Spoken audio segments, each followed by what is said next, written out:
Hello everyone. आशा करता हूँ कि आप सभी की परीक्षा बहुत अच्छे से चल रही होगी।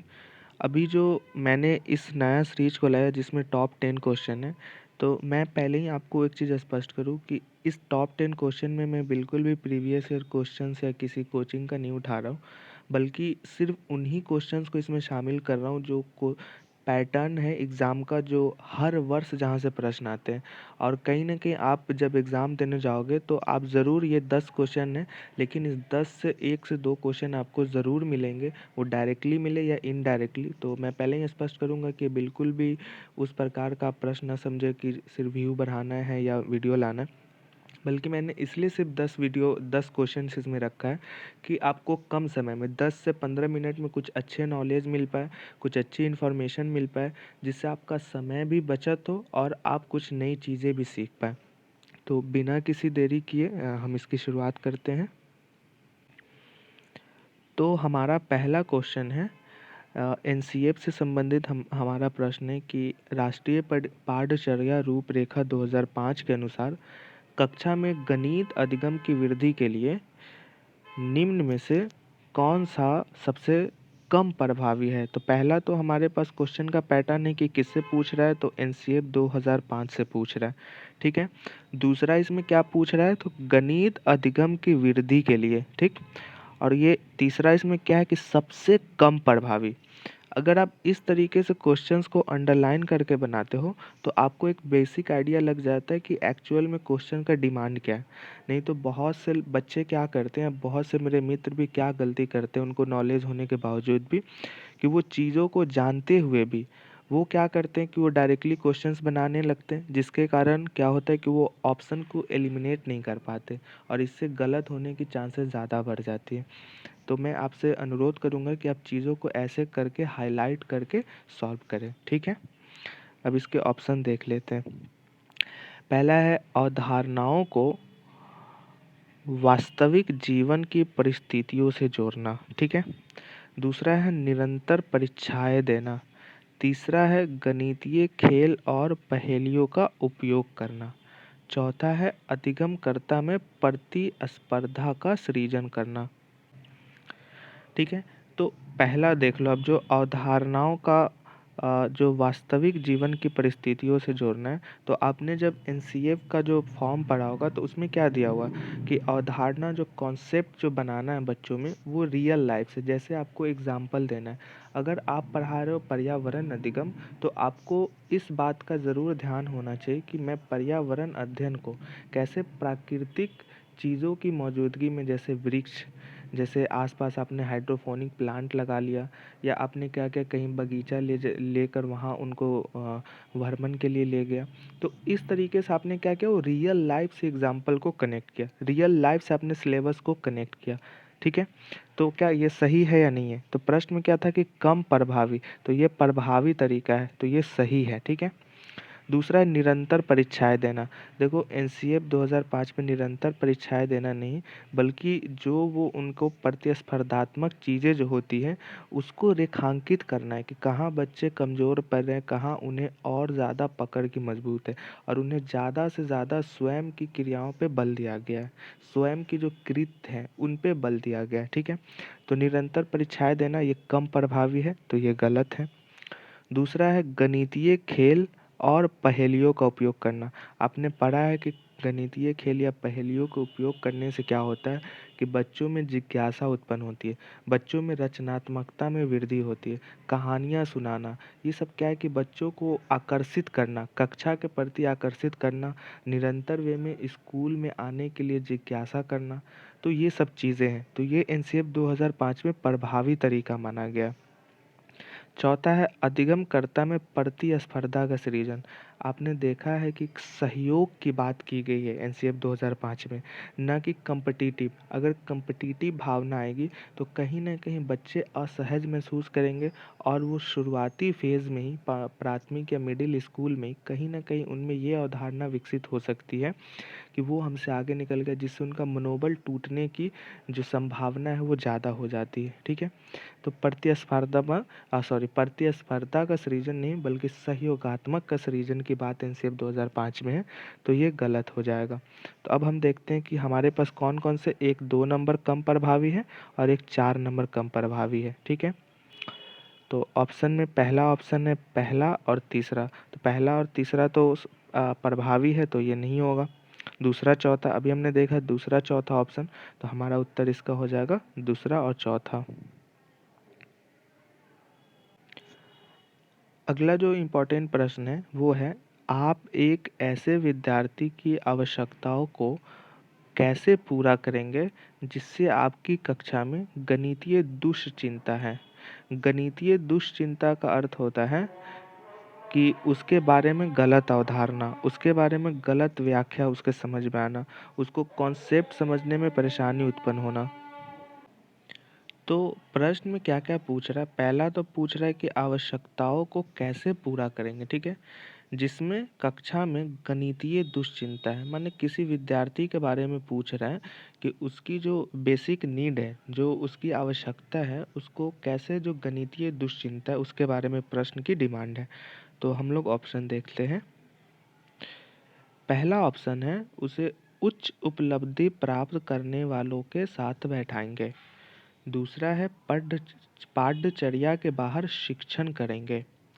ठीक है, अगला क्या है, तीसरा है कि सुनिश्चित करेंगे कि आपके विद्यार्थियों ने गणित के बारे में किसी भी असत्य कथन पर विश्वास नहीं किया है।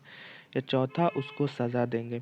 तो देखो प्रश्न में पूछ रहा है कि दुश्चिंता यानी जो उसके मन में गलत चिंताएं हैं, गलत अवधारणाएं हैं, गलत जो प्रोस्पेक्टिव मैथ के प्रति उसके माइंड में उभर रहे हैं, उसको चेंज करने की बात हो रही है। तो आपको लग रहा है कि अगर उच्च उपलब्धि वाले बच्चे के साथ बैठाएंगे तो उसकी दुश्चिंता घटेगी। इससे तो ये होगा कि उसकी दुश्चिंता और बढ़ जाएगी। इसलिए बढ़ जाएगी क्योंकि कहीं न कहीं वो असहज महसूस करेगा कि वो एक इंटेलेक्चुअल के साथ बैठा है और वो उसकी जो है कहीं न कहीं कम आंका जा रहा है, और वो कहीं न कहीं उस बच्चे के साथ असहज महसूस करेगा, तो उसकी जो सोचने समझने की जो क्षमता है उसमें भी कमी आने की संभावना बढ़ जाती है। रेयर केसेस होते हैं या अपवाद केसेस होते हैं जहाँ से तेज बच्चे के साथ बैठने से कमज़ोर बच्चे का उत्थान होता है। ठीक है, तो ये गलत हो जाएगा। दूसरा, पाठचर्या के बाहर शिक्षण करेंगे। अगर देखो पाठचर्या के बाहर शिक्षण करेंगे तो क्या इससे दुष्प्रभाव दूर होगा? बिल्कुल नहीं। हमेशा सहयोगात्मक भावना रखना है कि बच्चों को जिस चीज़ में अच्छा लगे, जिस चीज़ में उसे सहयोग प्राप्त हो, वही अवधारणा के साथ चीज़ें करनी है। ये भी गलत हो जाएगा। तीसरा है, सुनिश्चित करेंगे कि अपने विद्यार्थियों ने गणित के बारे में किसी भी असत कथन पर विश्वास नहीं किया है।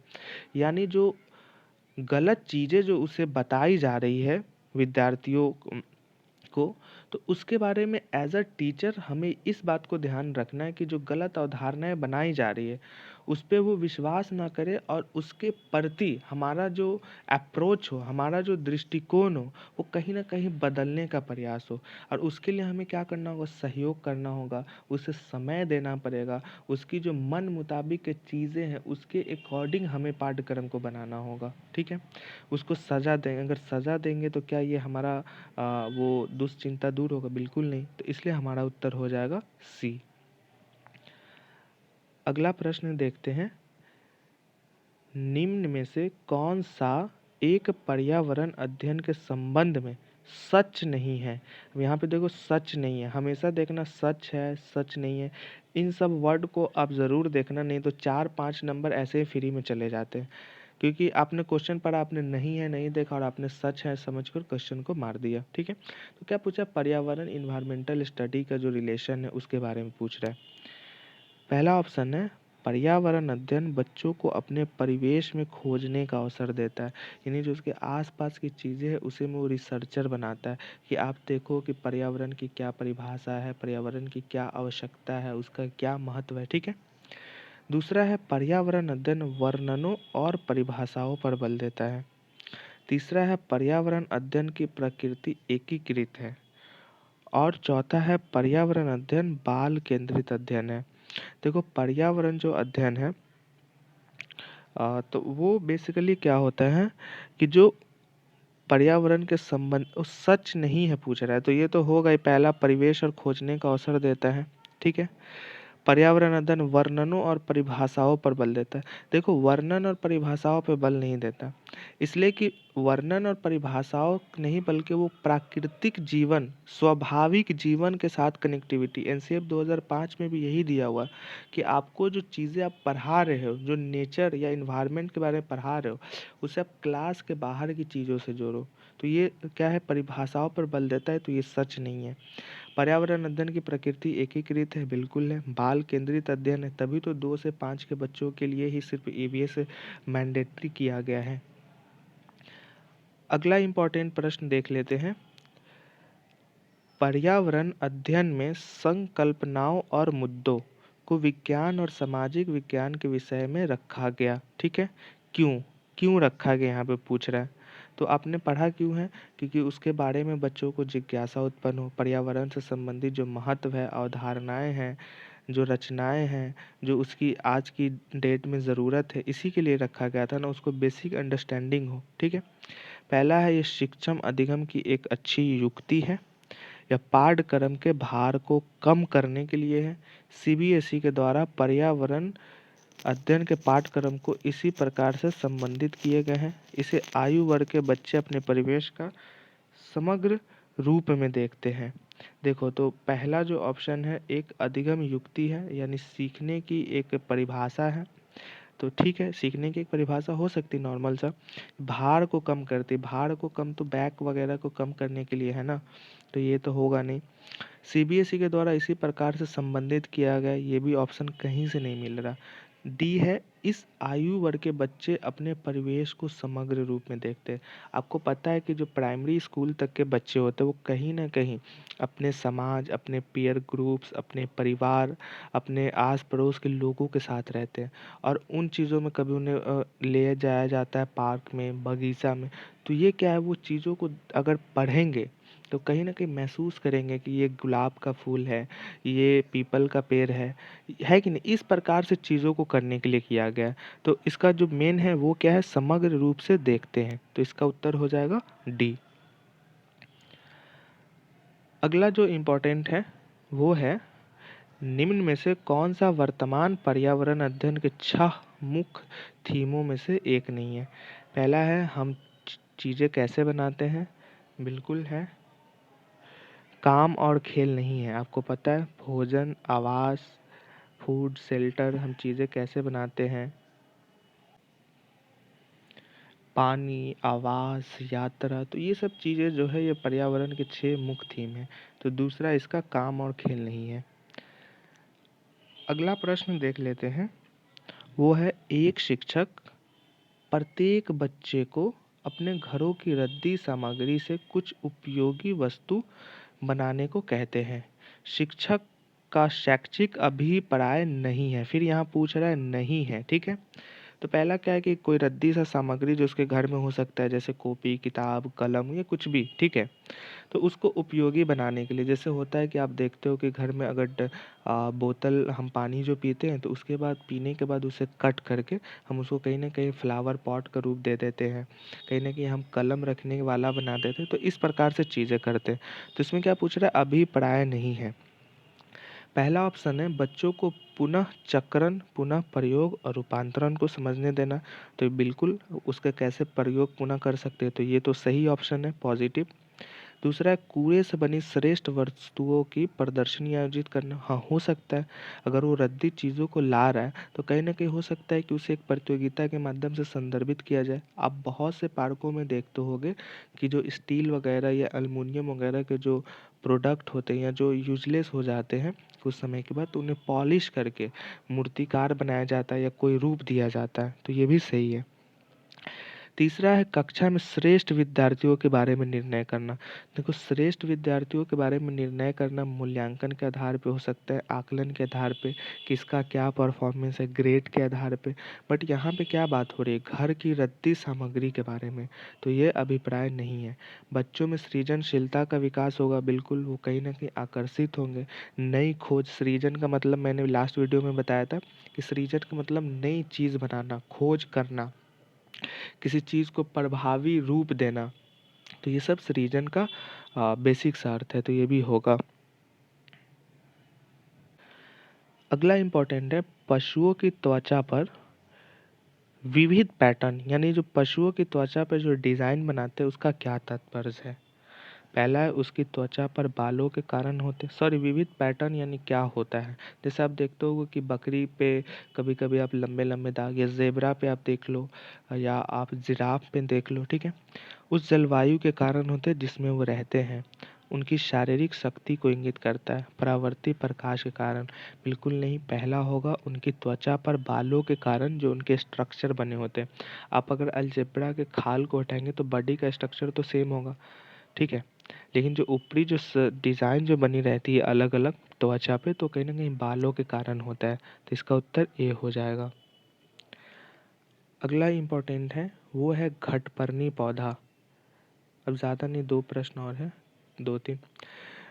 घटपर्णी पौधा यानी नेपथिन्स, आपने देखा है कि नेपथिन से प्रश्न पूछते हैं, ठीक है। तो पहला ऑप्शन है, कीड़े मकोड़ों को आकर्षित करने के लिए उच्च तारत्व की ध्वनि निकालता है। मुंह छोटी छोटी कंटियों से ढका होता है। भारत में नहीं पाया जाता है। मेढक, कीड़े मकोड़े और चूहों को चालाकी से फंसाकर खा जाता है। तो आपको पता है ये सही है, ठीक है।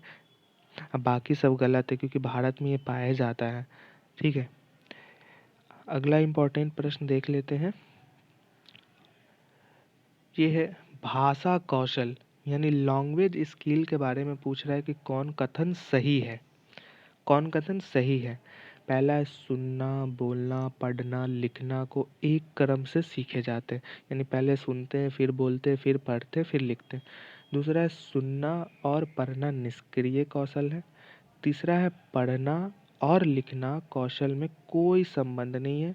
चौथा है, सभी कौशल एक दूसरे के साथ अंतः संबंधित होते हैं। तो आपको पता है कि जो कौशल है वो कहीं ना कहीं एक दूसरे से को रिलेट है। अगर वो चीज़ें बोलना चाहता है तो उसे बोलने के साथ साथ पढ़ भी सकता है, पढ़कर बोलता है, या लिख भी सकता है बोलकर, या पढ़कर सुन भी सकता है। तो इस प्रकार की चीज़ें, तो इसलिए इसका उत्तर हो जाएगा डी। भाषा कौशल अगर आपको समझ में नहीं आता तो मैं एक लाइन में बता देता हूँ। देखो, भाषा कौशल उसे कहते हैं जिसको भाषा की विभिन्न गतिविधियाँ या विभिन्न अलग प्रकार की जो अवधारणाएं हैं, जैसे बोलना, पढ़ना, लिखना, जानना, सीखना, तो ये जो सारी चीज़ें जो हैं वो भाषा कौशल के एक समग्र रूप जो देता है उसे ही भाषा कौशल, यानी भाषा को एक समग्र रूप प्रदान करना और उसमें महारत हासिल करना, उसको जानना ही कौशल है। स्किल का मतलब ये होता है कि कोई चीज़ जो आपको आती है उसे स्किल कहते हैं। और जब भाषा पे अगर आपको पकड़ है तो वो भाषा का स्किल है, यानी भाषा का कौशल है, ठीक है।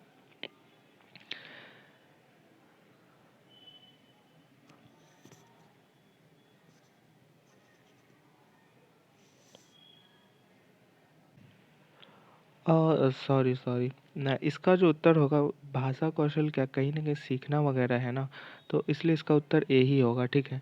अंतर संबंधित करेंगे, लेकिन अंतर संबंधित कब करेंगे, जब उन्हें भाषा पे अच्छी पकड़ हो। जैसे कनेक्टिविटी का मतलब होता है कि अगर लिखना उन्हें अच्छा आता है और वो पढ़ना अच्छा जानते हैं, तो अगर उन्हें पढ़ने या जानना, अगर वो किसी चैप्टर के बारे में जानते हैं, ठीक है, या किसी विषय वस्तु पे उनकी अच्छी पकड़ है, तब वो लिखेंगे। तब वो क्या करेंगे कि एक दूसरे को कनेक्ट करेंगे, जो उनके मस्तिष्क में चल रहा है जो चीज़ें, वो लिखने का प्रयास करेंगे। तो आई एम सॉरी, तो इसका उत्तर हो जाएगा ए हो जाएगा। अंतिम प्रश्न है, उच्च प्राथमिक स्तर पर भाषा की पाठ्य पुस्तक में विविध प्रकार की साहित्यिक रचनाओं का समावेश का मुख्य उद्देश्य क्या है। यानी पाठ्य पुस्तक में जो साहित्यिक समावेश का मतलब होता है कि विभिन्न जो लिटरेचर है, जैसे मुंशी दास की रचना, या किन्हीं की भी मान लो आप, कबीर दास की रचना, तो ये सब क्यों अलग अलग जो दिया जाता है हिंदी भाषा में, उसके क्या अर्थ हैं, ठीक है। पहला, बच्चों को सभी प्रकार की साहित्यिक विधाओं को पारंगत करना, विभिन्न प्रकार की साहित्यिक विधाओं की भाषाई संरचनाओं से परिचित होने का अवसर देना, विभिन्न साहित्यिक विधाओं के प्रसिद्ध रचनाकारों से प्रसिद्धित होना, या पाठ्य पुस्तक निर्माण की परंपरा का निर्वाह करना। तो पहला क्या है, बच्चों के सभी प्रकार के साहित्यिक विधाओं में पारंगत करना मतलब उसमें एक्सपर्ट बनाना, तो एक्सपर्ट बनाना तो है नहीं, उसे सीखने से मतलब है। दूसरा है विभिन्न प्रकार के साहित्यिक विधाओं के भाषा संरचनाओं से परिचित होने का अवसर देना। अब देखो भाषाई संरचना यानी कबीर किस प्रकार का लेखन करते हैं, ठीक है, मुंशी प्रेमचंद किस प्रकार से लिखते हैं, दिनकर किस प्रकार से, तो उन्हें एक आइडिया लगता है प्राइमरी स्कूल में कि देखो ये गद्य टाइप का, ये पद का है, ये किस प्रकार से अलग अलग चीज़ें हैं, ठीक है। तो इसका उत्तर हो जाएगा बी। तो दोस्तों मैं यही कहूँगा कि आज हमने जो वीडियो में देखा ये बहुत ही इम्पोर्टेंट चीज़ें देखी है हमने, और मैं उम्मीद करता हूँ कि डायरेक्टली नहीं तो इनडायरेक्टली यहाँ से 2 क्वेश्चन कम से कम ज़रूर पूछेंगे। हाँ, अगर आपने चीज़ों को अच्छे से समझा इसमें तो। मैं वही प्रश्नों को लाने का प्रयास कर रहा हूँ कि जो एग्ज़ाम में बहुत ही इम्पोर्टेंट है, अदरवाइज़ टाइम पास किसको करना है। मेरे पास भी बहुत सारे एग्ज़ाम के टेंशन अलग रहते हैं इसके अलावा। तो चलिए ठीक है, अपनी तैयारी रखिए, जिनका एग्ज़ाम है वो अच्छे से एग्ज़ाम दीजिए, और अगर आप नए हैं तो चैनल को सब्सक्राइब कर लीजिए। बाकी जो भी इम्पोर्टेंट वीडियो है वो मैं लिंक दे दूँगा डिस्क्रिप्शन में, आप उन्हें भी रेफ़र कर सकते हैं, वो आपको भी बहुत हेल्प करेंगे। जैसे एक ही कक्षा में मैंने बताया है कि विभिन्न अवस्थाएँ वो शिशु अवस्था से लेकर पूरे प्रौढ़ा अवस्था की विशेषता मैंने बताई है। उसमें कौन से विचारक का क्या है सब मैंने बताया। उसका एक सिद्धांत में आपको पाँचों पेपर का पेपर 1 और पेपर 2 दोनों का कवर अप हो जाएगा। तो इस प्रकार का जो इम्पोर्टेंट वीडियो है मैं लिंक में दे दूँगा। आप ज़रूर देखें अगर आपके पास समय है तो। ठीक है? फिर अगले वीडियो में मिलते हैं, तब तक के लिए धन्यवाद।